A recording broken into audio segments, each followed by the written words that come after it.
Tata Motors का demerger आज से लागू होगा। डीमर्जर की रिकॉर्ड डेट 14 अक्टूबर होगी।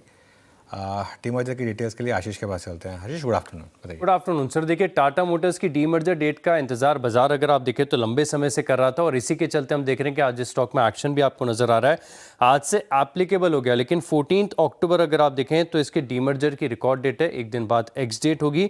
अब दरअसल अगर आप देखें तो हाईलाइट्स में आपको बता देता हूं, दो सेगमेंट में टाटा मोटर्स जो है बट जाएगा। अब अगर आप देखें तो कमर्शियल व्हीकल एक सेगमेंट होगी, अलग एंटिटी होगी, और साथ में अगर आप देखें तो जो पैसेंजर व्हीकल्स है जिसमें जेएलआर इंक्लूडेड होगा वो दूसरी एंटिटी हो जाएगी। और निवेशकों को अगर आप देखें तो एक टाटा मोटर्स के शेयर पर एक टाटा मोटर्स कमर्शियल व्हीकल इसका शेयर देखने को मिल सकता है। और अगस्त में अगर आप देखें तो इसका जो डीमर्जर है इसके ऐलान किए गए थे। लेकिन खास बात अगर आप देखें तो जो रेवेन्यू स्प्लिट निकल कर आता है, अब ज़्यादातर अगर आप देखें तो जो इनकी पैसेंजर व्हीकल है यहाँ से रेवेन्यू आती है। ऑलमोस्ट 84% अगर आप देखें, क्योंकि इसमें जेएलआर का बहुत बड़ा हिस्सा है, 70% के आसपास तो कंट्रीब्यूशन अकेले जेएलआर ही कर देता है। तो 84% अगर आप देखें तो जो टोटल रेवेन्यूज में से आती हैं आपके पास पैसेंजर व्हीकल से। कमर्शियल व्हीकल से अगर आप देखें तो सिर्फ 16% का योगदान देखने को मिलता है। अब बड़ा सवाल ये है कि आपके पास रिकॉर्ड डेट तो आ चुकी है, लेकिन अब जो कमर्शियल व्हीकल की एंटिटी है इसकी लिस्टिंग कब होगी?